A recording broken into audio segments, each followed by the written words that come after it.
A camping trip to celebrate the new year was a terrible idea. My wife and I, after hearing a scream, ventured away from our campsite and headed towards the direction of the sound. After a few minutes of light hiking, we came upon the grounds of a cabin. There was a car parked out front, and beside this were the gruesomely shredded remains of a wolf. There were various trails of blood, one of which led from the car and up the porch to the front door of the cabin. The door itself had been partially loosed from its hinges and was leaning inward. The threshold was marked by several scratches, many of them deep. The whole area was like the scene of some crime, a sight of savage butchery. Inside, just beneath the door, we found a body savagely wounded. The person had obviously been dead for hours. There was a smoldering fire in the fireplace, and beside it was a laptop, its battery nearly dead.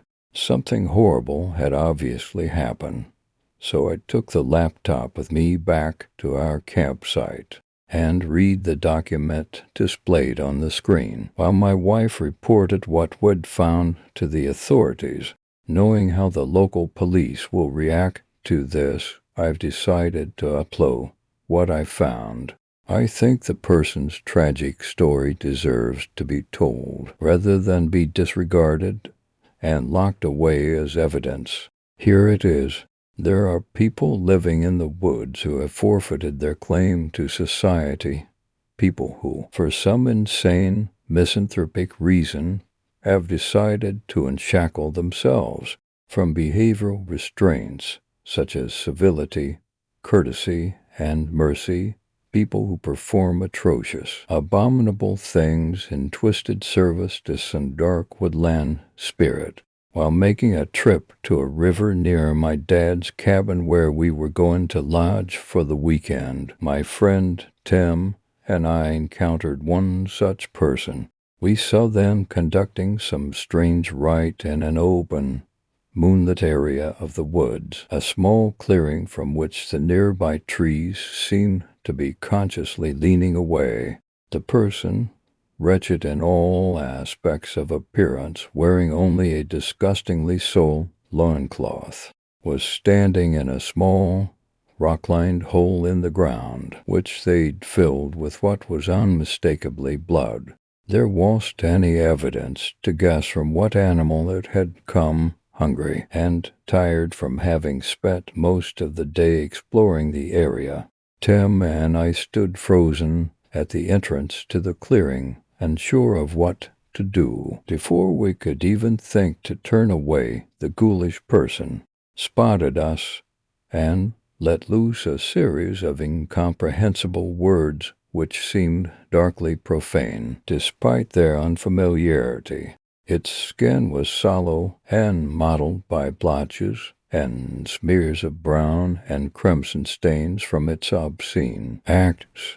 I tried to apologize, told them that would leave them to their business, use them because it was impossible to tell if they were male or female, but they only cackled maniacally in response and climbed out of the hole. Tim apparently wasn't as repulsed as I was because he approached them, repeating what I'd said.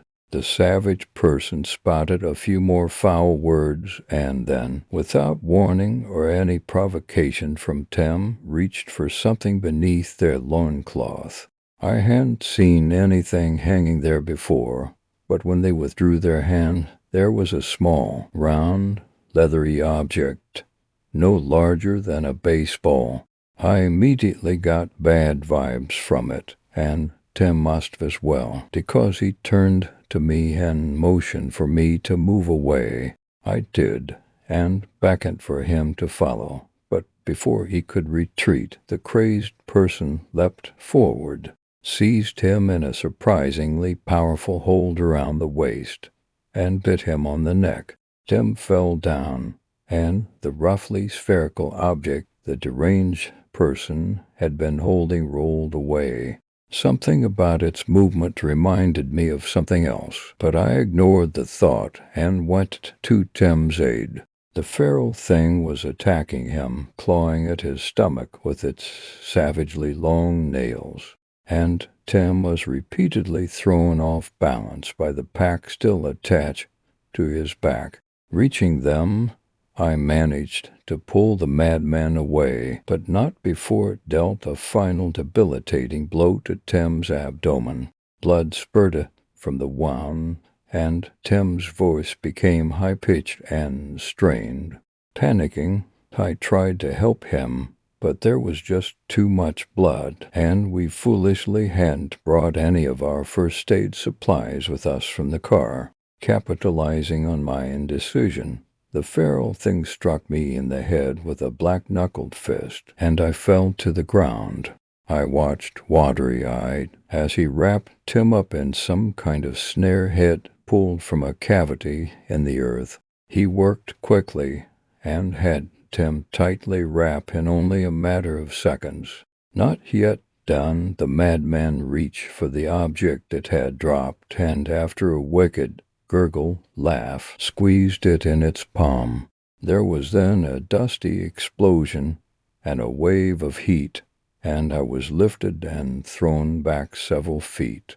As I struggled against disorientation, I heard wicked laughter, darkly triumphant, and then the faint sounds of departing footsteps. In the explosion, one of the pieces of shrapnel from a blasted tree had struck me in the leg, nailing me to the ground. The piece, a large, misshapen spike, was partly lodged in my thigh, the rest of it buried deep in the earth. Tim was a few feet away, squirming restlessly in the netting. The homemade bomb's detonation hadn't harmed him, at least not to any degree that would have inhibited his movement. He snarled and hissed as he struggled to free himself, which in turn caused me to panic, and in my panicking, I only worsened the pain of my leg wound. Blood gushed from my thigh, and I felt a wave of nausea at the sight, and then an alarming sensation of lightheadedness. When some of the dust cleared, I saw White Tim was snarling and hissing, and it wasn't because of any pain or frustration caused by his ensnarement. Tim's eyes were now red, and his face appeared as ghoulish as the crazed man's. His body trembled uncontrollably, and his limbs jerked around spasmodically. In his struggling, had opened the wound in his abdomen even more, and some of his guts had fallen out in a loose bundle. I could smell them, and started to choke from the awful stench. Tim obviously wasn't Tim anymore, had been turned into something monstrous by that abominable wood-dwelling fiend. Moving only caused more pain and more blood loosened. Yet I had to move, because Tim's restraints were coming undone. His sheer undead tirelessness was quickly loosening the knots. In mere seconds he'd be free. With my heart pounding in my chest and tears streaming from my eyes, I grasped the chunk of blackened wood and slowly pulled it free of my leg. The pain was indescribable. There is no comparable analogy I can think of to accurately express the agony of that grisly unsheathing. When the piece was out, blood started flowing even more profusely, so I gathered a handful of dirt and packed it into the wound, then used a leaf as a makeshift bandage and made blood working as an adhesive. It was unsanitary, an invitation for infection, but I didn't have any other option at the time. I don't know if it was the scent of my abundantly fresh blood or the excitation of his binds coming undone, but Tim's activity increased tenfold, and only a moment later he was free of the vine-like ropes. The sight of him rising to his feet, viscera hanging loosely from the tear in his shirt, was sufficiently terrifying to induce my own state of hyperactivity. Ignoring the pain in my leg, I scrambled to my feet and hobbled toward the cabin, while behind me Tim ambled in a horrifyingly inhuman fashion. I didn't bother ducking beneath branches, but plowed through them, certain that if I made any overt maneuvers I'd collapse and fall prey to my cannibalistically ravenous friend. Thankfully, a wolf, perhaps having scented my blood, came howling from some dark corner of the woods, and the noise briefly distracted Tim. In the absence of his pursuit, I managed to enter the front lawn of the cabin, where I found my backpack lying on the ground by the car, its pouches unzipped. Wasting no time, I went searching for my car keys and found them just where I'd left them. There was a commotion in the woods behind me, the details of which were hidden from view by the shadows. I wasn't sure who I hoped was the victor. If Tim, it meant that as stronger than a wild wolf. If the wolf, then there might be an undead wolf, which I knew was not something I'd be able to contend with. Feeling the return of the lightheadedness and the accompanying panichi, quickly limped around the car to the driver's side.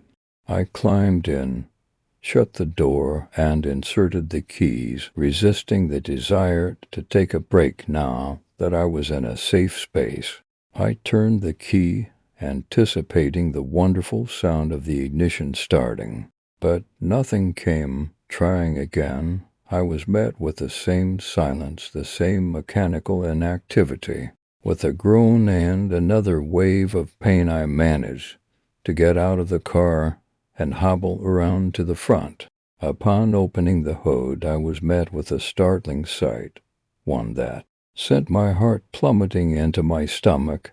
The engine was missing in my absence. Someone had removed it. I had my ideas who that someone might been, but knew that it no longer mattered, that there wasn't anything I could do about it.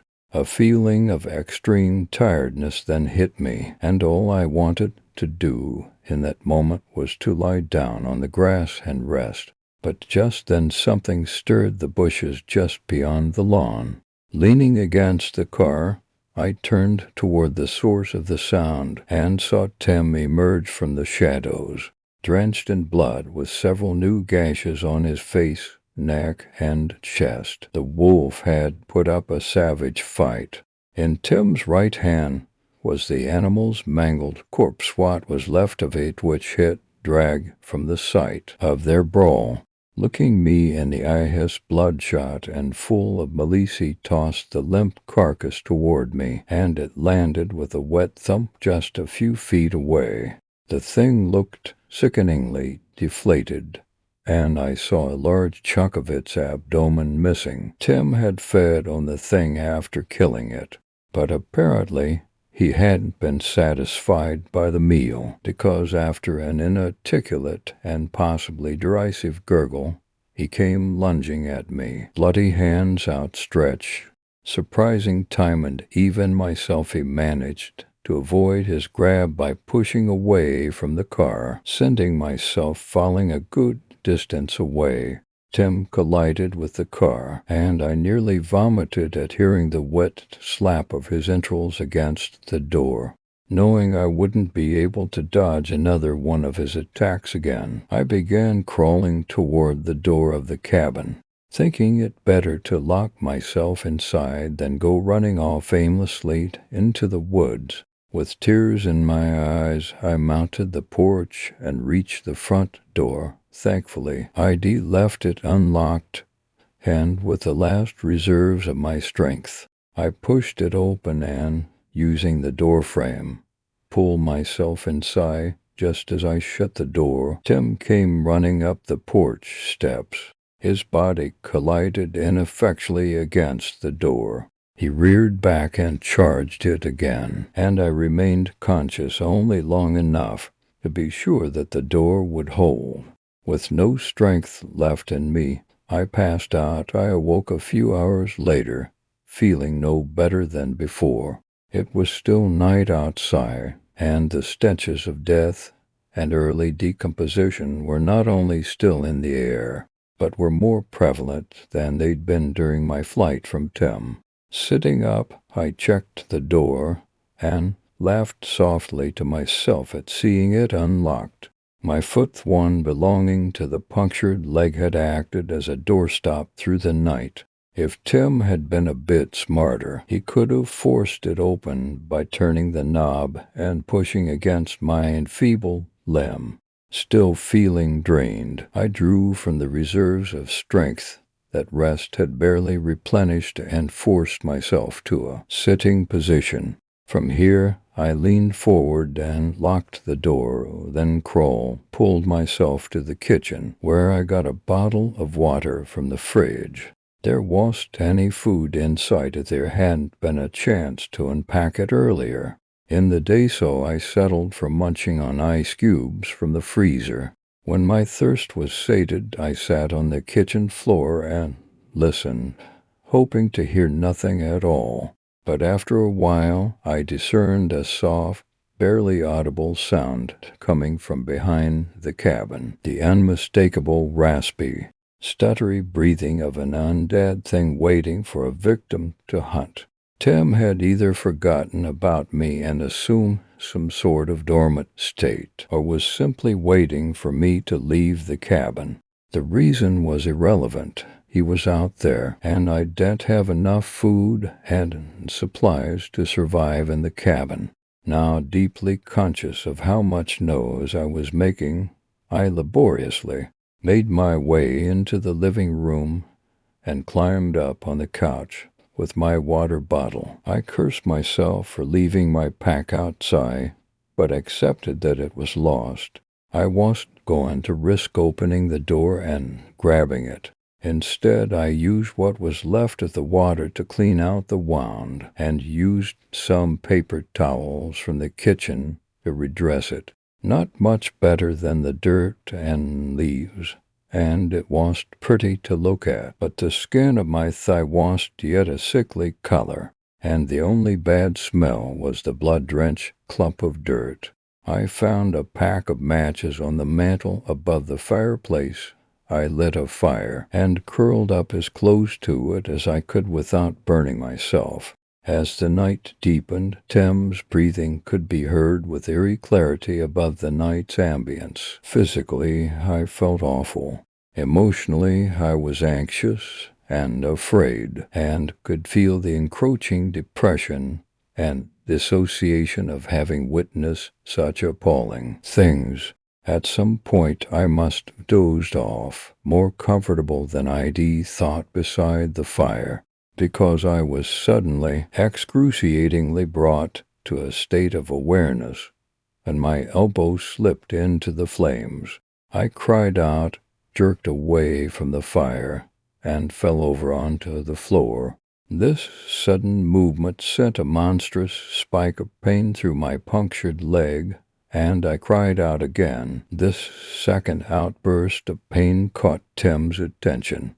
I heard his breathing undergo a staccato transformation, and then he came charging into the back of the house. There's no door there, only solid brick, and yet his body caused the whole structure to shudder with each collision. As he threw himself at it again and again, he let out a long, inhumanly sustained roar, which eventually silenced all other noctivagant sounds.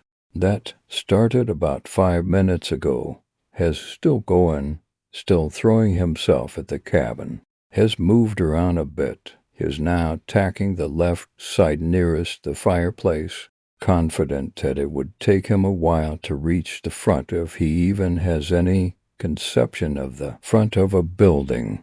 Any more went into the cabin's guest room and found my dad's old laptop. There's no Wi-Fi connection here, and the battery only has about 13% remaining on it. But it's enough to at least record what's happened to me.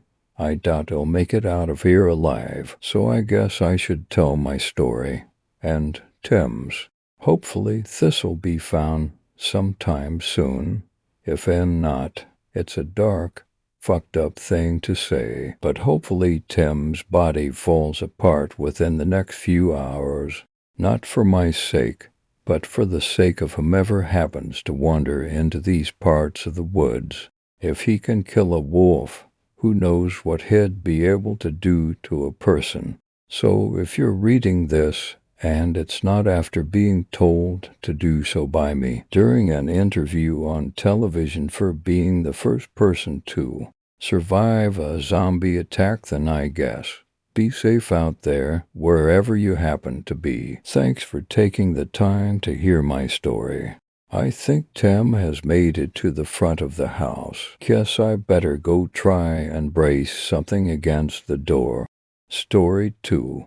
Every year, someone in my family receives a new curse. You would never know it to look at us. We eat, sleep, joke, argue, just like everyone else. People are adaptable, if anything. Behind it all, my family has kept a secret, one that has been gnawing away at us for generations. Every single one of us is cursed, some more than others. Abby, my niece, is the least cursed of us all. She's only 12. Her time will come soon enough. Howard, my oldest brother, is the most cursed.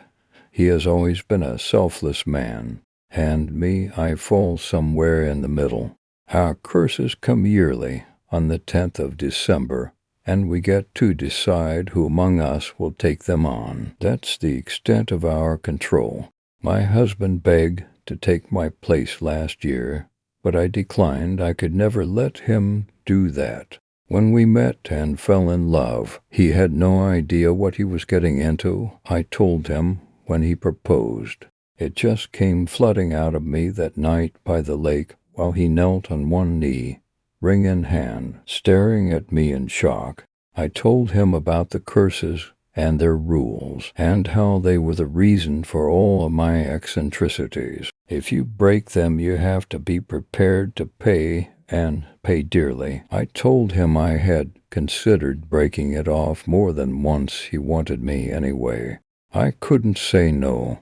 Last year, as usual, the entire Adler family trickled to my parents' house on the 9th of December. Since inheriting it from my grandparents, I lived in their attic, only brought out to the living room when it was time. That's the name of the thing that gives us our curses by my great-great-grandpa called it that as a nickname when he was little, and it stuck.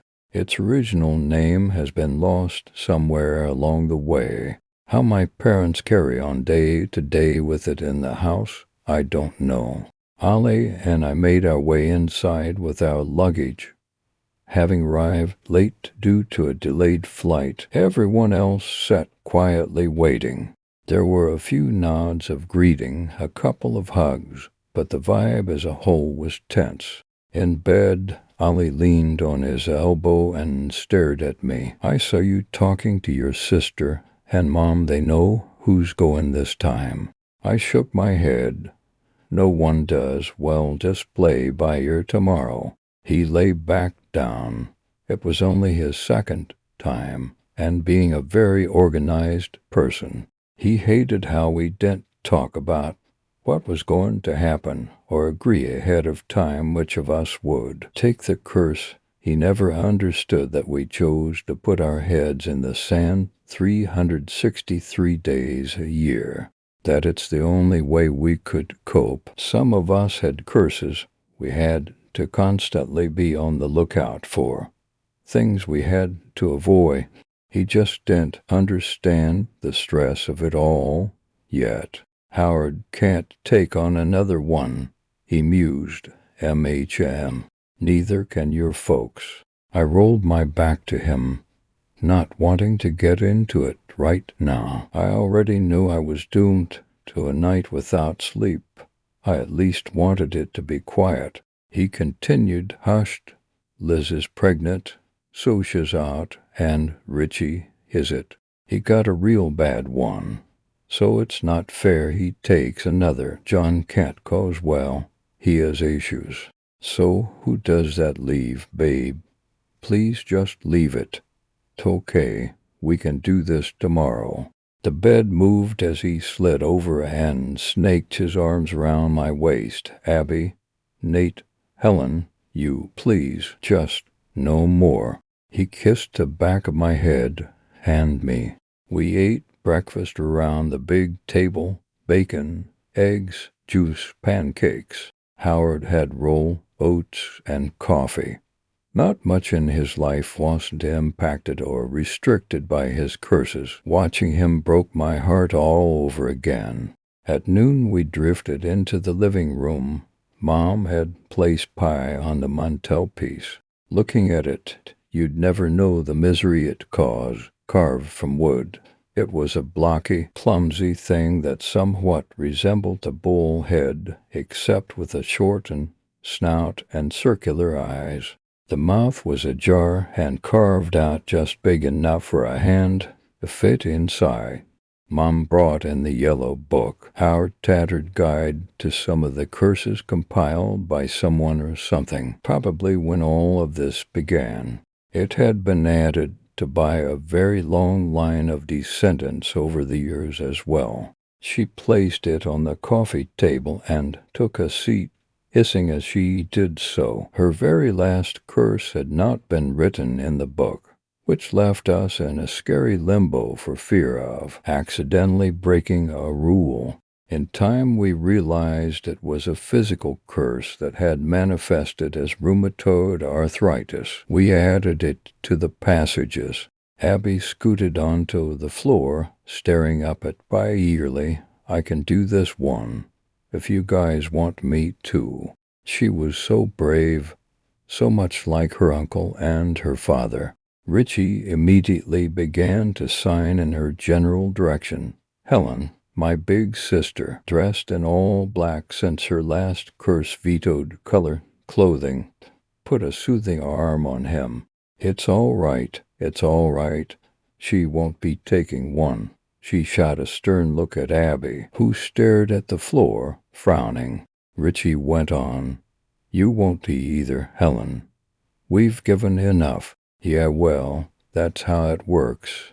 Suck it up. The kid wants to do it." John, my other brother, sniffed. He was shaking and kept licking his lips, probably withdrawing already, I realize. He wouldn't dare bring his smack into Mom and Dad's house. Hell, give it a few hours, and he'd probably volunteer just so he could get it over and done with and go get his fix. Richie began signing some insulting things about John's life choices, and John sneered back. "Hey now," Dad began, but interrupted himself with a coughing fit. This silenced everyone. He continued after getting a hold of himself. "We don't fight, we make a decision. No more, no less, got it?" A mumble carried around the room. "All right then, so we know who can't take one on." Holly glanced at me as Dad spoke, his expression grave. "That means it's only between a few of ya. You know who you are, so any hands?" Dad stared at each of us pointedly. He was the no-nonsense, rip the Band-Aid off type all my life. I knew, though, that it was a front. Last night I heard him pacing right up until sunrise, and there was no doubt in mine he had been doing it long before we arrived. The dark crevices under his eyes betrayed him. Howard held up a hand. Everyone stared at him, surprised, yet not. "I can take another." "No, you cannot," Mister said Mom, her eyes immediately tearing up. I can take one more. At minimum, you know it." "Howard," I said. He looked at me and smiled lopsidedly. Half of his face was heavily scarred. "Ever since he got the curse to burn some years ago. You trying to steal the spotlight again? Well, I won't let you, you greedy bastard." He laughed, and then everyone was laughing. Then the laughter died down, and it was silent and heavy again. My baby sister, Liz, made circles on her growing belly with a fingertip. Nate seemed hypnotized by it. his eyes full of love. He was the most eligible of us all, aside from Ollie. Had only taken one, and it was an easy one. He was lucky. Maybe we should use that luck. I shot the thought down. Liz was expecting. What if Nate got a bad one? A really bad one? Liz could quite possibly become a single mother. I meant what I said before I spoke up. Sam Ollie warned. I couldn't look at him. It's my turn. I want to take this one. Mom and Dad looked deeply saddened, but they did not argue. No one did. It had to be done. I stood, but Ollie stood quicker. He'll do it, he stated. Here, right? I just put my hand in here. He went for the gaping maw pie. I ran ahead of him, physically blocking him. Don't be stupid. Am not. I know exactly what I'm doing. Am taking it. All right. He tried to pass again, and I shoved him back. Sit down. He stared hard at me. He could overpower me, and I could tell he was considering it. You made me a promise, Oliver. I take promises very seriously. I get to choose when you take one. Don't break this promise. Don't do that to me. His eyes faltered, and then all of a sudden he sat down and wilted into the sofa, eyes closed. John scoffed and wiped his nose, about to launch into some kind of rant. Dad shot him a look, and he immediately shut up. I turned and faced Pie. Circular eyes seemed to bore into me. I looked over my shoulder at Howard, his expression even and stoic, and what I needed to continue. I stepped forward, hand out and flat, and slid it into the void. Instantly a minor pain bloomed on the back of my hand, much like a pinch, and I snatched it back and immediately covered it with my other palm. My heart thumped like race horse. All eyes were on me, and I could barely stand it. Suddenly the memory of Richie receiving his last curse invaded my mind. The panic, Helen screaming, the way he scratched at his eyes and mouth and tried to speak, but couldn't, and tried to see but couldn't. Ollie scooted to the edge of the sofa. What is it? I took a deep breath and peered at my mark. Small and black, like an ink stain. It was the rough shape of a diamond. In a few months it would be gone, soaked up. Unlike the curse it represented, that was forever. I don't recognize it, I said, though that didn't mean much. I pored over the book a lot as a kid, but there were simply too many curses to memorize. I showed the mark to Mom. She moved the book to her lap and carefully began leafing through pages, Abby hovering over her shoulder as she liked to do. A minute later she froze, eyes wide, finger pointed at a line on a page. What? I asked, voice pitching. Just tell me. Ollie squeezed my hand. His was sweating. 30 million heartbeats, Mom uttered. Oh boy, that doesn't sound good. I almost fell down, but Ollie kept me standing. What does that mean? He practically shouted. It means, I stammered.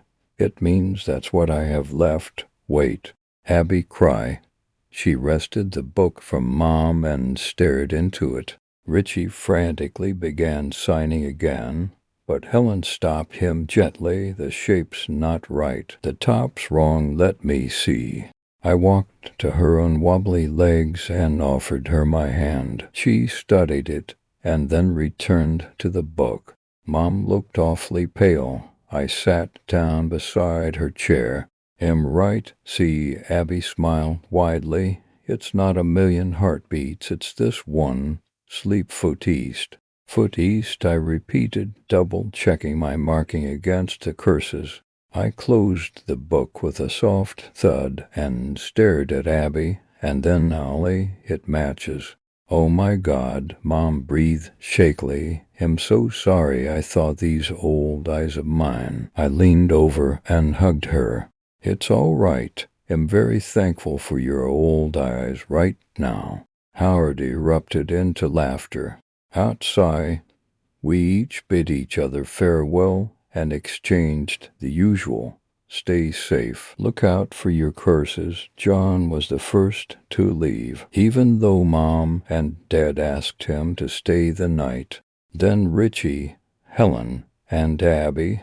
I hugged Abby extra tight. Nate and Liz left next. As usual, Howard brushed them all off. He thought it was wrong to have children because the curse could end with us if we didn't. But Mom and Dad insisted it wasn't that easy, that to end the curse's lineage one way or another would have terrible consequences that reached far outside of our family. They could never go into specifics. Those two seemed to have been lost to time. Howard waved out the window as the taxi cab took him away. He didn't leave his home much too risky, and had no electricity. If I was lucky, he'd reply to my letters. I said the final goodbyes to my parents. Dad had another coughing fit, and I waited with him until it was under control. "Go on, enjoy the year as best you can," he ordered me. Ollie and I got in the car. He took my hand and ran his thumb over my mark. "I still can't believe all of this is real. Sometimes me either." He kissed the mark. "Guess we have a bedroom to reorientate." We exchanged warm smiles. He was just trying to cheer me up, and I appreciated it. But inside I couldn't stop thinking about my curse. I always promised to be honest with Ollie, but there are some things I can't bring myself to share even now. Things like the fact that Mom wasn't wrong. Abby was. Story 3. I already broke my New Year's resolution. Guys, am not fat, not even a little. Actually, am pretty underweight for my height, which is a constant battle with my primary physician, who worries about eating disorders, despite the fact that I most certainly do not have one. No, not fat. But there is a word for what I am. They call it skinny fat. Okay, so what's skinny fat? Well, it's when someone is skinny like me and doesn't gain weight no matter how terribly they eat, but in return they are wildly unhealthy because they eat so poorly. That's where I was sitting at the beginning of the year. And not stupid, I know that my lifestyles and habits are unhealthy.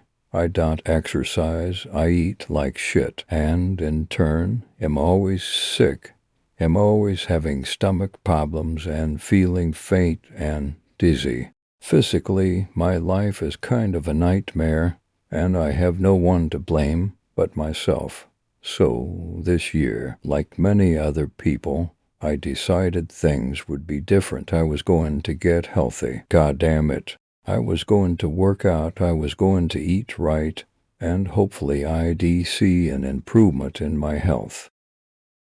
Of course, I signed up immediately. This is perfect, I said to myself. If I'm spending money on a gym membership, it means that he'll definitely go. As if that's ever worked for anyone. I went to their website to sign up, and as I was perusing their options, I saw something interesting. Personal trainers. You know, I'd never given much thought to a personal trainer before. I just assumed I wouldn't need one. It's not like I was going to be training for the Olympics or anything. I didn't need to get super buff. I just wanted to feel better. But it was an ad for their trainers that caught my eye. It read, "Not sure where to start? Get tips and tools for beginners from our specially trained personal trainers." Well, that definitely applied to me. Now that I was thinking about it, I really didn't know where to start. What was I going to be doing? Anyway, cardio, weightlifting. I didn't know how much I should be doing or how fast or anything like that. As for healthy eating, I had no idea how I was going to tackle that colossal problem. Hey, maybe a trainer could help. And the best part was that the gym website guaranteed the first month would be free. Well, in that case, there's nothing to lose, I thought as I signed myself up for a trainer named George. I wasn't really sure what I was getting myself into when I walked into the gym on January 1st. To be honest, I was already feeling kind of defeated. After all, most people never keep their New Year's resolutions. Actually, I myself rarely keep them. Wasn't this all just an exercise in futility? Maybe I should just go home and give up before I embarrassed myself. But no, I decided I was going to try, at least for this first day. I had to first. I had to sign in at the front desk. The receptionist was a woman who was skinny like I was but had some definite musculature, and she looked she looked so happy, and my heart ached because I wanted to be like that first time in a gym. She asked as she was rummaging through her drawer looking for a card for me. Which one? Someone named George. Oh, I worked with George. You're in for a real treat. He's amazing and he won't let you quit. She smiled even wider, if that were possible, and waved me on through the doors. That made me feel a lot better, and I walked into the gym with a little more confidence, feeling as though, yes, I could actually do this. That feeling flew out the window when I saw George. The man was huge, I mean, really fucking huge. His muscles bulged out like balloons, but they looked about as hard as steel. He was bald and had hard eyes, despite their light blue color. Overall, he looked incredibly severe and intimidating. I was fairly certain that he could crush me with just 2 of his fingers. Great, I thought to myself in misery. He's gonna take one look at me and laugh at how pathetic I am. Instead, he smiled at me, and it transformed him from a murderous-looking muscle monster to a friendly, almost sweet hulk of a man. You must be Monica. He beamed at me. I've been waiting for you. You seem pretty nervous. First time. Right here. Let me walk you through what we'll be doing together. And he did. We spent an hour together just going through a game plan to get me started towards my goal. By the time that I was up, we'd become friends. At least I felt like we had. He was easygoing and fun to talk to. We joked together. Best of all, he didn't make me feel like a failure from my state of total physical disrepair. It happens, he shrugged when I mentioned how ashamed I was. Physical fitness doesn't come as easy to some as it does to others. That's why there are people like me to help people like you out. He winked at me and I laughed. Here's the plan we came up with as he described it to me. Basically, you need to focus on your weight and your heart health, he said. So we're going to start on cardio with a touch of weightlifting to get you some muscle mass. In order for this to work, however, you need to start paying attention to what you're eating. He must have seen my face when he said that, because he laughed and was quick to reassure me. It's not that bad. Your problem is you start out with goals that you can't possibly reach. Let's face it, you're not going to switch over to an all-vegetarian, super healthy diet overnight. Let's take it one step at a time. For now, I want you to cut out the soda and fast food. In addition, I want you to drink this. He handed me a bottle and I read the label. Weight On, the one-stop weight gain formula, a Salmon Company product. I recognize Salmon. It was the name of the gym.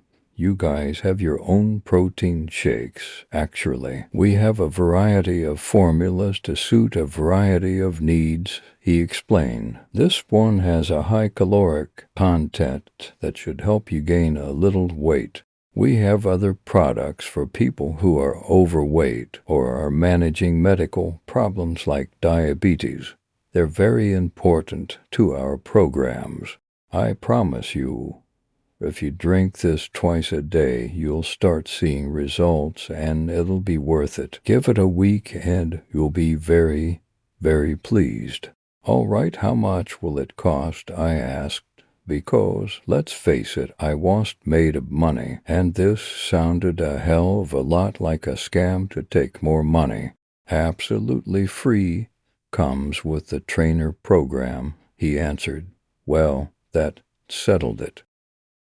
I left feeling lighter than I had in weeks, and as I walked out, the woman at the desk smiled at me and said, "Gee, you look as though you're walking on the moon." I grinned. Maybe I am. I was wary about the formulas at first.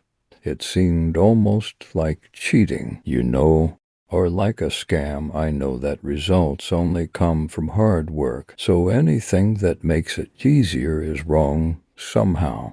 But I promise I'd try it. So I did. I drank my first shake that day. I was ready to hold my nose and down it at once, struggling to keep it down, because I know how those things usually taste, hint, like sweaty ass. It was delicious. It was chocolate, my favorite, and it kind of tasted like an ice cream shake. I drank it all in one go. I noticed a change immediately. I was almost worried that I would get sick from the eating. My stomach has always been sensitive, but one didn't. In fact, my stomach felt better than it had in years and my whole life, actually. I was thrilled. By the time I went in to work out the next day, I was already looking better. My skin wasn't so deathly pale, and my hair wasn't shedding as much as it usually does. I didn't feel faint or queasy. I felt great, and George noticed. "See, what did I tell you?" he said. "Those shakes are like miracles. They give your body what they've been missing." That day, the 2nd of January, was my first real day of working out. Before the shakes, I'd been dreading it, but seeing how great I felt, I couldn't wait to get started. It definitely wasn't easy, but it wasn't nearly as bad as I thought it would be. I usually don't feel anything from exercise other than pain and exhaustion, but this time it was exhilarating. I loved it. The working out went great over the rest of the week. I was feeling healthier. I was eating healthier. I was gaining muscle mass, and I was no longer underweight. I was improving so quickly it made my head spin. I was overjoyed. It was the other stuff that wasn't so good. It started with dreams. They weren't that bad, I guess. Just strange. In them, I was a warrior. I was strong and tall and powerful. It was the power that was so intoxicating, at least as the beginning of the dreams. But then I'd start to feel as though I was losing control. My muscles would grow and grow and grow until they were too big. Eventually, they would burst and I would explode in a hailstorm of viscera. If it were just the dreams, it wouldn't have bothered me so much. But it didn't stop there. The next thing I noticed had to do with my fingernails. They grew. I mean, okay, fingernails are supposed to do that, but they aren't supposed to grow so fast. I'd clip them in the morning, and by that afternoon I'd have a full inch extending beyond the flesh of my fingers. My hair followed suit. It went from my shoulders to the middle of my back in one afternoon. Weird, but I wasn't ready to admit that something was wrong. My life was better than it had ever been, oddities or not. I was beginning to rethink my convictions by the time the 7th of January, the end of the first week, rolled around. Everything was growing. My teeth were the most troublesome. I couldn't even shut my mouth all the way because they were so long and pointy. I was starting to feel like a vampire or werewolf or something. My eyelashes had grown out and I actually had to trim them. Weird, I know. My fingers and toes were growing longer. I was sure that I was taller. Muscle mass was the only thing I was gaining from these formulas. I decided to ask George at that day's session. I got to the gym early, hoping that he'd have a little time to talk before we started our session. They must not have been expecting me because no one was at the front desk to check my gym membership. With a shrug, I signed my name on the sign-in sheet and headed for the girls' locker room. No one was around at all. Maybe they weren't even open yet. But this weird feeling was nagging at me. It nagged and nagged and nagged until it got the better of me and I decided to check it out. But please try, I need someone to understand for me because, fuck, I can't do it. I was standing at the end of a long tunnel, a tunnel lined with cages. They were heavy-duty cages, too, with huge padlocks and steel. The things inside them, I think at one point they were human. Actually, I'm certain of it, but they couldn't be said to resemble humans anymore, at least not as we know them. He'll start with the first one. The first I saw was to my right, judging by the amount of hair. I'd say it had once been a girl, but who knows? Nah, she was skin. It looked as though her skin had just grown, and grown and grown. It was piled on the floor now, a massive pile at least 10 feet across and 6 feet high. And from the inside I heard a low groaning, as though someone was being crushed under the weight. I looked to my left. This one had definitely been a man at one point. He was stretched out, his neck and limbs and torso too long to function. The worst was his head. However, it, too, had been stretched, so that his eyes swam around in sockets that were now too wide, and his jaw hung open, dislocated from the elongation of his skull. Some were still alive. Most were already dead. I was probably only down there for 2 minutes, but that was enough. I scrambled out the tunnel and ran out of the gym, grabbing my bag on the way out so they wouldn't know that I'd been there. I got into my car and sped home without so much as a thought as to what I was supposed to do. Later, I thought about going back and trying to save them, but looking at them had already told me the truth. They were beyond saving. I half expected the gem to have disappeared by the next day, as though it had all been a bad dream or something, but it's still there.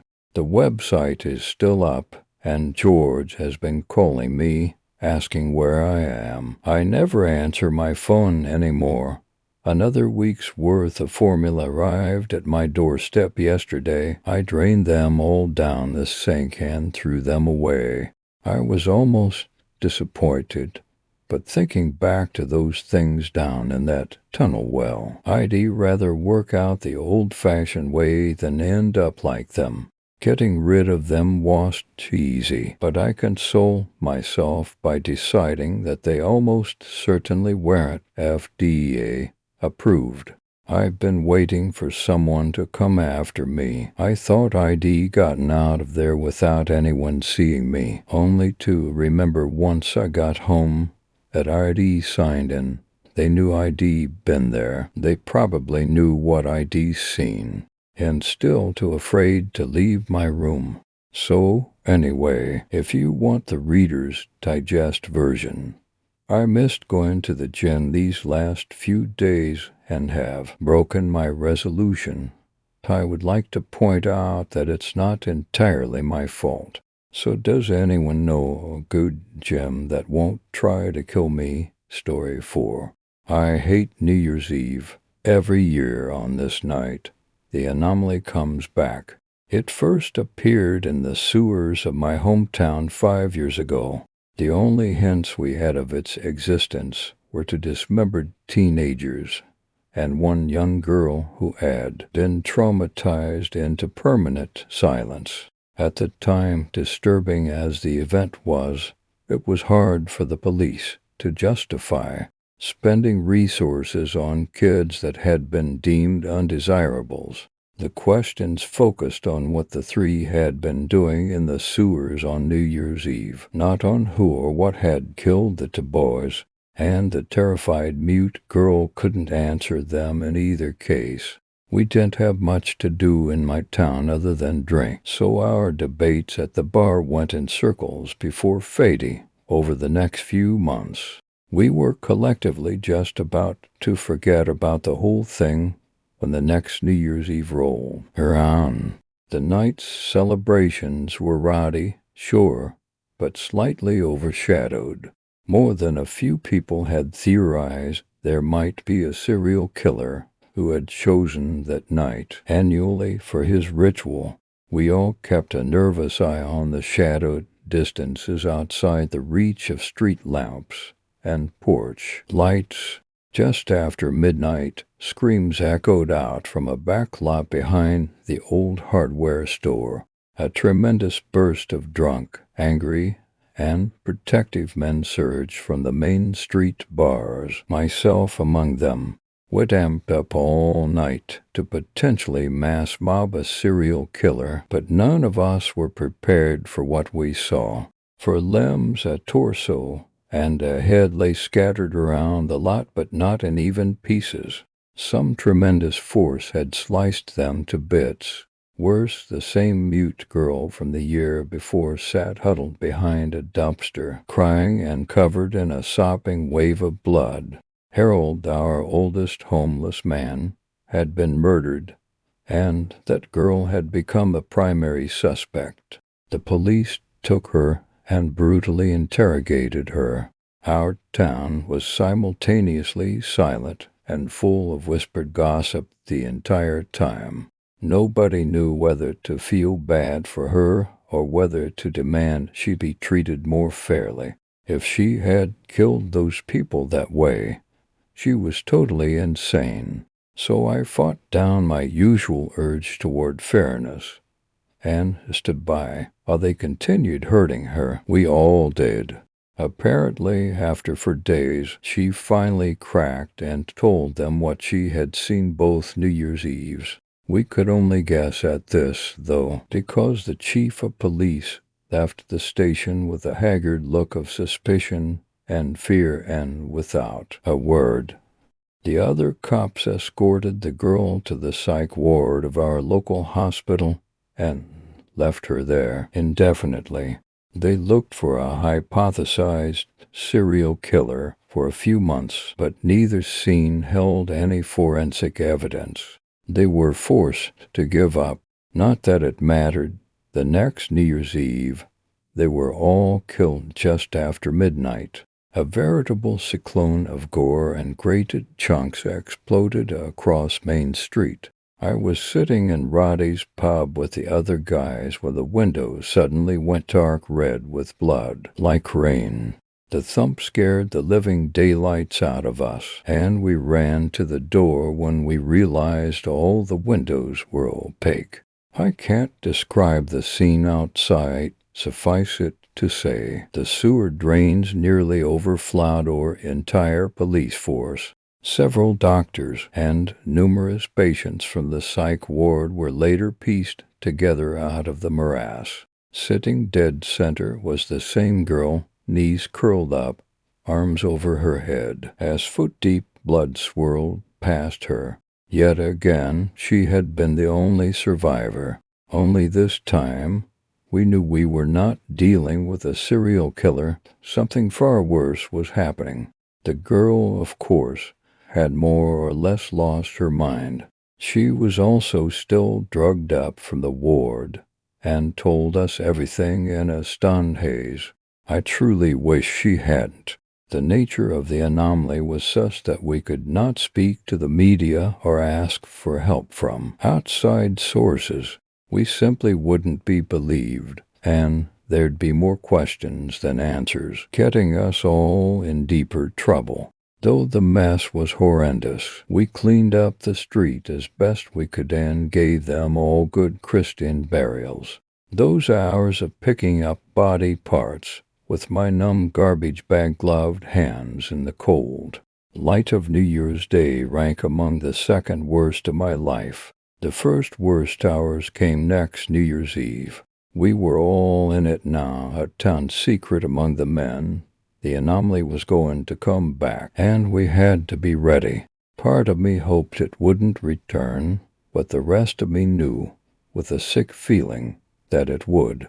It had been growing bolder each year, starting underground, and then slowly moving into places that were increasingly public. If we didn't stop it, Lord knew where it would go next. Last New Year's Eve we sat waiting in our houses. There was no drinking, as we would have to be sharp. There was no gathering, because it would find us. There were no last-minute goodbyes or phone calls. We didn't intend to die. It came between one blink and the next, just before midnight, and just as the poor girl had said. She was my first sight. This would be her fourth time through nightmare. She didn't scream. She didn't move. She seemed completely resigned to her fate. Recovering from the blurry, odd feeling of being taken, I looked around at the others. There were the 43 men we'd expected, the girl and several wives and children. My heart sank as I saw them. Someone had screwed up. Beyond our scattered group, strange ivory tiles radiated out to meet smooth alabaster walls that arched around us in an unbroken circle. The ceiling, just reachable by a jump, held the same tile pattern. I took this in quickly, then focused on the anomaly at our center. It was as Shed said, 6 thin black circles rotated on an axis to form the framework of a sphere shape. Each circle seemed to be made of impossibly thin material, like a fine wire honed into razor blade sharpness in every dimension. An ivory sphere hovered inside it, blank. There was very little delay for getting our bearings. The ivory sphere lit blue while people were still cussing and looking at each other. The girl screamed to make them pay attention, and we looked down at our feet. A large number of the semicircular tiles on the floor had turned blue. I touched one, and it rose about a foot up and turned green. Getting the idea, everyone else started running around and hitting the blue tiles, raising them up and turning them green, while the sphere began humming louder. As it reached a crescendo, we realized that all the tiles had been activated, but we weren't sure if that was what we were supposed to do. Apparently it wasn't, because the sphere reached a high note, went silent, and altered one of its surrounding black circles. The circle rotated until it was flat in the air, and then began expanding rapidly. People screamed, but we all ducked in time.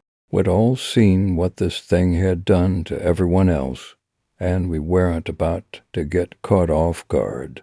The worst injury was the removal of a small tuft of hair from old Benson's mop. We crouched, relieved, until the lights on the floor changed, and the humming began rising again. All these factors and certain details of the room I can't relate to you told us the terrible truth. It was a puzzle, exactly as the girl had told you, as a child's puzzle, built by someone or something so exotically different from us that we found it murderous rather than simple. There were no instructions, the same way we don't put instructions on, say, a plastic tower with several brightly colored concentric rings of different sizes. The child was simply expected to try different permutations and have fun with no danger involved. But our ringed tower would seem very different too. say a creature lethally allergic to plastic. It might ask, why would anyone make this? What monsters would create such a torture device? And we asked those questions, too, as we fail to figure out the addition of red to the tiles. The second black circle around the sphere split into numerous vertical lines that began spiraling out through the room. Mercifully, these were slow, and only a single hand was lost among the crowd.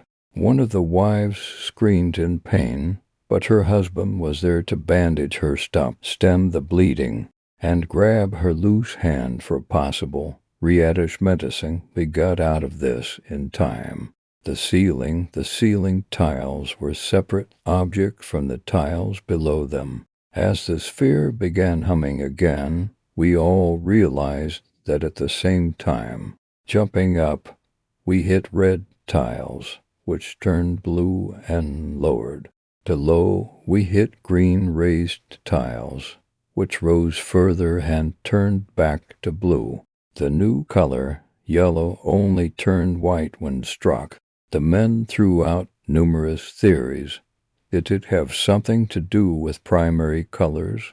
Were we supposed to make patterns? The two black waves had halted at the extremities of the circular room, so we tried to take advantage of the new small gaps in the sphere's defense and destroy it directly. Whatever we were doing wasn't working. The girl warned us that the deadly black energy lines could come back from the outer walls, so we all managed to duck as the first ring shot inwards and rejoined the sphere's outer shell. We all thought we're actually getting somewhere. We all thought we could figure it out. Maybe we could have given enough time, but when we looked around for the fourth change, we saw nothing new. Mary Baker stepped on a white tile, and it rosy and turned blue. The game hadn't been designed for us. There was only one chilling conclusion, something that not even the thrice-surviving girl had known. The puzzle involved colors we couldn't see. It hadn't been built for our eyes. Collective hysterical screaming drowned out everything else. Our plans and strategies suddenly seemed stupid and ill-fated. We literally had no way to win. Every single person in that strange otherworldly trap was going to die. Except there was one other catch, a sort of fail-safe. I suspected it was the way the girl had survived 3 times already, and I was certain she'd kept it to herself on purpose. It was why Dee brought a knife and a gun, both hidden in my clothes. None of us intended to die, but I intended to die the least. The game lit out in the middle of deep backcountry woods. Initially, I thought this meant the anomaly was simply moving on a straight line to nowhere. Later, I would realize that it was actually halfway to the state capital. There was no gore explosion this time. The black lines of energy had torn apart nearly as many victims as before. All the blood and organs and intestines were still in the dead, held mostly together by their empty vessels. As the only survivor, exhausted and covered in blood myself, I walked straight home and took a shower. My first thought was not to tell anyone. I could never explain the disappearance of all those people, and certainly not a clearing in the woods filled with dozens of bodies. You see, though the anomaly was built as some sort of puzzle for a child from a species, unlike anything we can imagine, it was designed to be a multiplayer competition. The game automatically ends when only one participant is left. I kept this burden, this nightmare, trauma, and guilt to myself for an entire year. Tonight I speak. Maybe I've lost my mind. I did think I could live with this and keep the secret to myself, just as the girl thought she could. She only cracked once the first time and told Harold the homeless man. The police beat it out of her and sent her to an asylum. The cops, the doctors, and the other patients paid the price. We men heard it from her, and some of us told our wives and children, consigning them to death. That's another complication of being from a totally different culture and the anomaly. Just talking about it acts as an invitation to the yearly game, and we just don't know how to turn that invitation off. It might be as simple as a spoken phrase or a mental rejection in a particular manner unknown to us, or it might be something that requires organs or perceptions we don't have. In any case, this year, tonight I speak because I have no idea what might happen if I'm the only player. I tell myself that we can figure out the puzzle if we have enough smart people, enough different people. That maybe someone has an inspiration, or maybe someone has eyes that can detect the unseen colors. But to tell the truth, I want as many people as possible because I'm just scared. Scared and sorry. Happy New Year. See you at midnight. Story 5. My daughter went missing on New Year's Day 18 years ago. Today marks 18 years since my wife and I lost our daughter. She was born when we were both in our teens, so at times it really feels like a lifetime since we last saw her. Her name was Susan, and she was only 4 when we lost her. She was the absolute center of my wife's world. Understandably, the loss was unbearable for her. We've both dealt with lifetime friends passing before, but I had never seen her as devastated as she was after we lost Susan. The police searched for months, I suspect longer than they normally would have for a case like this, given the hell that my wife put them through when they had no new leads to report. Eventually they stopped actively searching for Susan, and in one way or another told us that she could still be alive out there. But to start to cope with the fact that we'll probably be living our lives without her, after using up all the time she was allotted away from work, Sarah, my wife, eventually lost her job. She spent her time holed up in the room we kept Susan's crib in, sometimes clutching some of her old toys. Her favorite had always been this little red fire truck that would flash when a button on the back was pressed. The batteries have since died, so I'm not sure if it works anymore. I always felt a little guilty for the sense of apathy that I felt towards it all. Maybe it's just the way that I cope, maybe just a personality trait.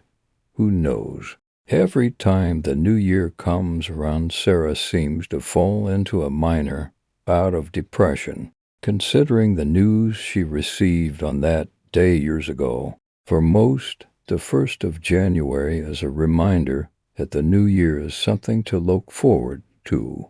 A time to learn from the mistakes of the previous year and a time to start fresh where it's needed. For Sarah, the occasion of the holiday seems to just bring the terrible memory back all the more intensely. This year was a bit different, to say the least. My head is still spinning while I try and wrap my mind around everything. I really needed to tell someone what happened in order to work through it, and I couldn't share it with my wife, so here I am. The day started like any other January 1st, my wife sullenly stumbling into Susan's old room. While I start preparing the best breakfast I know how to make to try and do anything to cheer her up, the first strange event of the day occurred when I went to check the mail and found a single envelope in our mailbox. "We don't get mail today, sweetie. Close the door, it's freezing," I heard coming from inside. You know that I always forget that. That's what you get for marrying an idiot. Must have missed something from yesterday. Just leave it on the table or something. Only thing we get in the mail that I care about is bills, and I sure as hell don't feel like dealing with that today. I threw the envelope on our little round kitchen table and my wife went upstairs to get a shower. I poured some coffee for myself and, after setting it down on the coffee table, slumped down into our couch and went about my morning tradition of finding a TV channel that wasn't playing something completely insipid. It took all of 5 minutes of scrolling through the seemingly endless directory of channels before I felt compelled to check the envelope.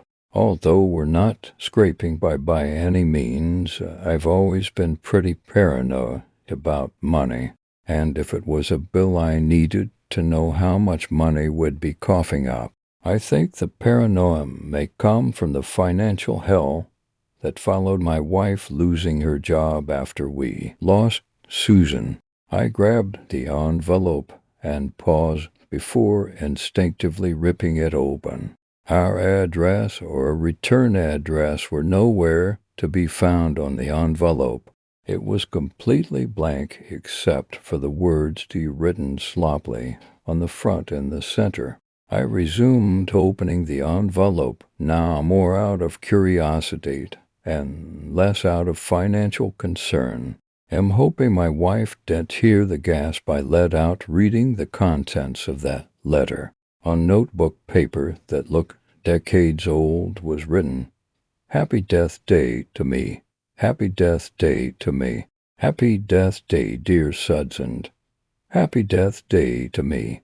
After sitting stunned for several minutes and a bit weirded out that I had read the letter in my mind with the familiar tune that was supposed to evoke happiness, I quickly ripped the letter into several pieces and rushed it into our trash can outside by the curb. I heard Sarah turn off the shower, and there was no way in hell I was going to let her see it.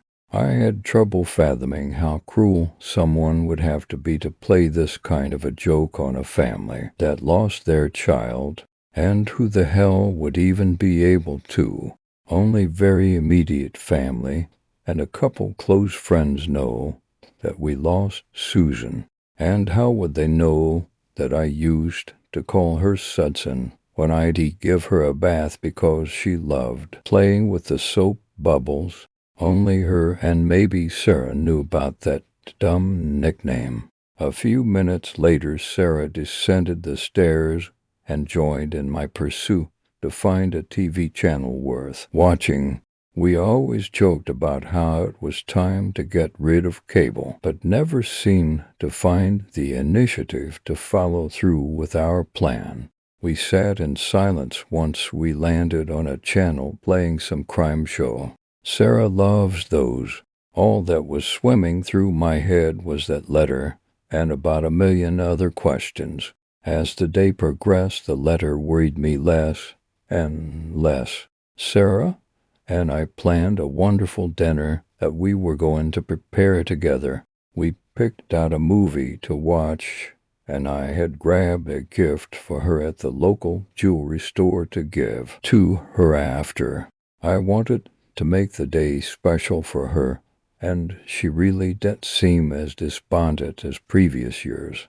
I think she was finally beginning to come to peace with what had happened. Better late than never, I guess. Midway through preparing our meal, the phone you keep on our kitchen counter began to ring. I asked Sarah to answer it while I continued working on breading the chicken that we were making. "Okay, but try not to ruin the meal. Very funny. Hello." The phone was just loud enough for me to make out what my wife was hearing. The last song in the world I wanted to be reminded of. Must be the wrong number. It's neither of our birthdays today, unless you've been lying about yours this whole time, she said, hanging up the phone. I tried my best to force a laugh. The meal was a success, and Sarah loved her gift. Our movie ran pretty late, and we had finished the entire bottle of whatever wine Sarah had picked up on her way home from work yesterday. We decided to hit the bed early because we both need to be up pretty early for work tomorrow. Sarah made her way up the stairs, and I worked my way around the house, making sure that our doors were locked and any lights were turned off. As I went to turn off the light over our kitchen sink, I glanced through the window and something caught my eye in our backyard. We have giant shrubs near the back of our property.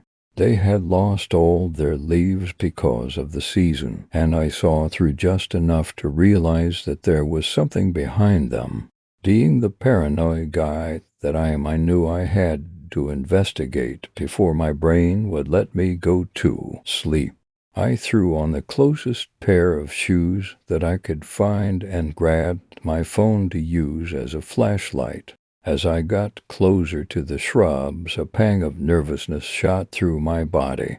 I momentarily thought of turning back, but convinced myself otherwise. I forced one foot in front of the other until I reached the shrubs. Behind them I found a little red fire truck with a bundle of about 5 balloons floating above it, tied to the center of the toy. Plastered on one of the balloons was a note. I struggled to force myself to get any closer to the toy. When I bent down and grabbed the note, it read, "Did you get my letter?" I started to like it down here. It was written in that same familiar sloppy handwriting that I recognized from earlier. I was nearly knocked over with either guilt or terror or nervousness or all three. I was back inside before my brain caught up to what my legs were doing, and now here I am. I guess I can't find closure if I'm not honest. Where else to be honest but here? I had to do it. The constant crying and whining was too much. We were spending so much money on toys, clothes, pre-K schooling, and whatever the hell else. My wife spent all day obsessed with the thing. I couldn't take it. It was a strain on our relationship and a damn mistake. A mistake I tried to fix. Apparently after what's happened today, one I failed to fix. But I had to try. Judge me in whatever way you wish. Am my own harshest critic most of the time anyway. I had to do it. Hell, it's taking her a while to get over it. But I think even Sarah would eventually come to thank me if she knew. Story 6. Baby New Year must be fed, she said simply. I shook my head, clearly not understanding her. Before I began to speak, she clarified, "You see here, we feed Baby New Year," as if somehow this made things make more sense. I see, I said, clearly not seeing and half hoping my tone would convey that maybe I really didn't need this job after all. But I did, I very much did. The year had been a hard one. Allison had left in February. It wasn't a surprise. We had fought nearly the entirety of January, much of the December before. Then, with almost comedic timing, I lost my job on my birthday at the end of March. Well, that's a bit melodramatic, I suppose. The plant closed on my birthday, but we had known it was coming for some time. They claimed China was to blame, and that there wasn't much in the way of competition we could offer, which I suspect is at least partly true. But I suspect even more that the CEO expensive sports car Habitan, even more expensive pretty little blonde habit, had more to do with it than China could ever dream of. I had some money saved up. I wasn't stupid, but the funerals had cost more than I had expected. Both of my parents in as many months. My father had fallen off of a ladder trying to replace a light bulb on the porch. By the time Mom had found him, he was long dead at the bottom of the stairs. Mom just kind of gave up on life after that. She stopped eating and started drinking. She pulled out in front of a semi-truck one evening in early May. They never checked to see if she was drunk or not, but everyone knew she was. I suppose there wasn't much left of her to check. They left me the house and not much else. To be honest, there was nothing much else to give. They never quite had their heads above water, but always seemed to make do. Summer was almost fine. There was a brief string of odd jobs and odder girls.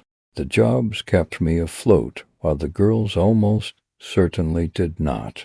The only one whose name I can even remember was Samantha. I am almost positive that she stole my television. It wasn't even a particularly nice television. I suppose she needed it more than I did, though. Fall, I will not speak of, save for saying that if you suspect a girl has stolen your television, you probably shouldn't let her move in with you.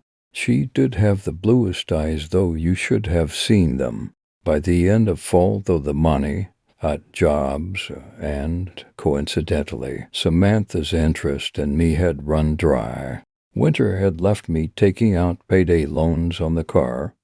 No one would buy my parents' old place, not since the inspection had found all the mold and the termite damage. Things were getting grim. I had left resumes all over town, had not so much as heard a call back until today. I had thought it was odd that someone would do an interview on New Year's Eve, but a job's a job. And, what is it exactly that you feed baby New Year? I asked the prim wolfish brunette across from me, whose name I had already forgotten. She was cute, and I harvest organs for fun on the weekends kind of way, though. She smiled, and with a wistful look said, "Dreams." Now at this point I should have left, but I had driven a long way for this interview, and a tank of gas was a treasure I had dare not waste, and it wasn't as if I had any other plans for the evening. No money to get drunk on, and no one to speak of who wouldn't steal my appliances or furniture anyway to spend the evening with. "I see," I said with the look of a man who was very clearly blind. "And, how exactly did you come to contact me about this position?" "That I know of, I never," she interrupted. "I know how bizarre this all must seem, but I assure you we are on the level. Well, a level anyway. Also, to put your mind at ease, the job's all yours if you want it. You see, we look for candidates such as yourself. You need not have put out a single resume. We would have come to you if need be. You see, we need you. We need the hopeless." "I don't wonder you will," she interrupted again. "I'm sorry to keep interrupting, but time is short and growing shorter. How is it, do you think, that we as a species are still alive? With all of the war and nuclear weapons and viruses and gamma radiation bursts and meteors and dark matter and flesh-eating bacteria and dinosaurs and dark matter, how is it that we still yet live?" she asked in the tone of someone who already knew every single possible answer to every single possible question on the test. "I mean, WHA, our species is alive because of sacrifices, because of the dreams and hopes given up on for the greater good of humanity. Sometimes we get lucky, and sometimes things work out, but mostly it's dreams. And tonight there are more dreams and hope for a brighter future than any other night of the year," she explained, quite poorly in my opinion. I waited patiently, not wishing to be interrupted yet again. Tonight we harvest those dreams and we feed them to baby New Year. It will be easier if I show you. Come. She stood and signaled me to follow. I should have ran the moment she opened the door, all the way to elevator at the end of the hall and rode it to the bottom floor. I should have jumped in my car and never looked back. But if I have a failing, it is a black sense of morbid curiosity. And so I followed. It was not a long walk down the nondescript hall to the nondescript elevator in the nondescript building. Everything here was normal, so painfully normal. After an intricate sequence of button presses, we rode down in uncomfortable silence. For a long while, we rode to what seemed like the bottom floor of the world. And in a way it was. When the door opened, I was shocked by the bustle of activity. The room was the size of an aircraft hangar, and it was packed. Lab coats and safety glasses bustling from one bank of extremely complex-looking devices to another, each face more exasperated and defeated than the one before it. We walked as she talked. We do not know what it is or where it came from, or how long it's been here. We can't tell if it's an alien, a god, a devil, a time traveler, a ghost, or the damned abominable snowman. We know exactly nothing about it except that it seems to want to keep our species alive. This year alone our species has managed to wipe itself out or die inadvertently exactly. She pauses to squint at a huge display across the room, 642 times across as many timelines. And this thing prevents it from happening in ours. Somehow, we think, we slowed as we came to the end of the hangar. The scientists here were few and far between, and the ones here wore the most broken and defeated looks of any man I've ever seen. You see, she said, it feeds on dreams. We can't stand to be near the baby for long. There's no shielding we can devise or preventive measures it can take. It just takes them and eats them and saves us all. We put it in there because, well, honestly, it's hard to look at. Too many moving parts. It's too unsettling for most of our technicians to leave out in the open. She nodded to the center of the hangar where a large dome metal chamber with a singular door sat, unassuming, waiting. I suppose it's time I explain what it is that we need you to do. You see, this job is, well, it's a temporary position. A year to be exact. You will be well compensated for it. I nodded, almost understanding. And what exactly is it that I will be doing in this position, watching the world die? Well, all the worlds really, in every timeline there is. The baby, well, you see, it needs a host of sorts. Well, it prefers a host anyway. It gets cranky without one, and it prefers a host of a certain inclination as well. A human without dreams who no one will miss, not for a year anyway. We have found that the transition process is easiest for the host right before the baby feeds. So we try to aim for New Year's Eve. Christmas is too fickle, but on New Year's, there's so many hopes to prey on. Our boys in lab coats weren't without a certain sense of humor when they named it. She said with a wry smile, "Will it hurt? Will I die?" I asked. "If I were to take the position that is, it will hurt worse than any pain you've ever felt. Your first breakup times 100 million. It will feel as if eternity is pouring into your mind, and all the bad that ever was or ever will be is coming with it. But you will not die.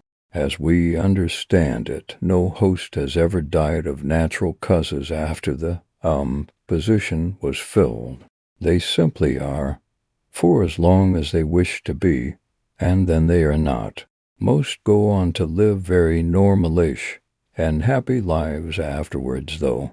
Some, simply choose not be immediately, though.